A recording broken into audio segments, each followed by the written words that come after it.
لله رب العالمين والصلاة والسلام على سيد المرسلين وعلى آله وأصحابه أجمعين أما بعد فأعوذ بالله من الشيطان الرجيم بسم الله الرحمن الرحيم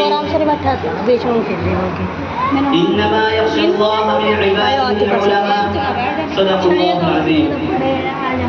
اڑائے کچھ برق لالا نے کچھ بلبل نے کچھ گل نے اڑائے کچھ برق لالا نے کچھ بلبل نے کچھ گل نے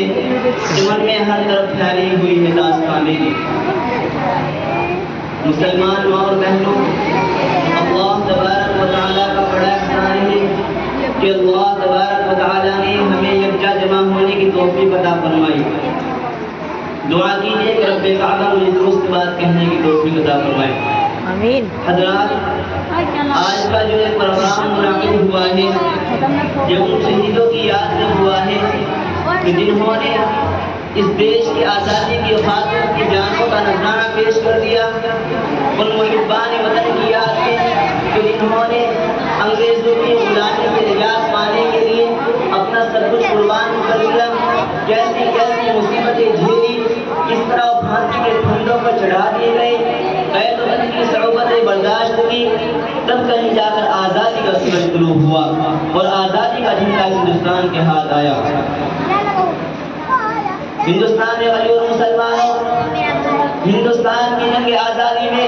ہر مذہب و ملت کے لوگ شانہ بشانہ شامل تھے اور سب باہمی کوششوں اور قربانیوں سے ہم کو نجات حاصل ہوئی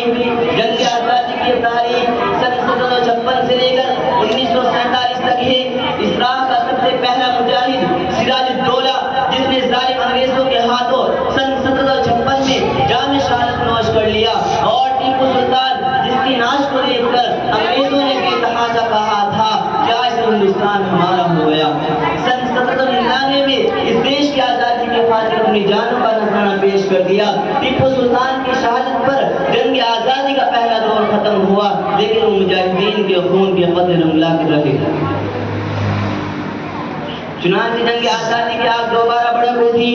لیکن انجام خیر نہیں ہوا بادشاہ سپر قید کر لیے گئے ان کے 3 شہزادوں کو گولی مار دی گئی لال قلعے سے ہندوستانی ترنگا اتار کر اپنا جھنڈا لہرا دیا گیا پھر دلی کے اندر وہ کوہرام مچایا کہ 27,000 نوجوانوں کو سولی پر لٹکا دیا گیا بھارت کی دھرتی یہاں کے ثبوتوں سے لالہزار ہو گئی لیکن اس کے باوجود جاوید و سالم انگریز بھارت واسیوں کے دلوں سے جذبہ جہاد ختم نہیں کر سکا اسی 1857 میں دلی کے 34 علماء کرام نے جہاد کا فتویٰ دیا اس فتوے کا دینا تھا کہ بغاوت کا سیلاب پھوٹ پڑا حاکم داروں کا مہاجر کے قیادت میں بانی دارالعلوم مولانا قاسم نانوتوی رحمۃ اللہ علیہ اور مولانا رفیع احمد گنگوئی رحمۃ اللہ علیہ اور حافظ ضامن شہید رحمۃ اللہ علیہ نے ایک زبردست جتھا بنا کر شامی کے میدان میں انگریزوں سے مقابلہ کیا